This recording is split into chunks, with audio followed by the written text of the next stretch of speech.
Active learning in machine learning. Active learning. Active learning is a training strategy where the model itself chooses the most informative unlabeled examples for humans to label. So, it can learn faster with less data. A simple way to picture active learning is like a student who only asks questions about the topics they are most confused about, instead of having the teacher explain every single page.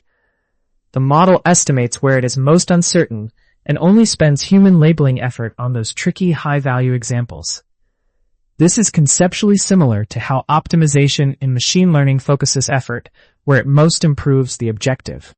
In practice, imagine building an email spam classifier with millions of unlabeled emails, but a tiny labeling budget. Instead of labeling a random subset, the model repeatedly flags emails where it is most unsure whether they are spam or not.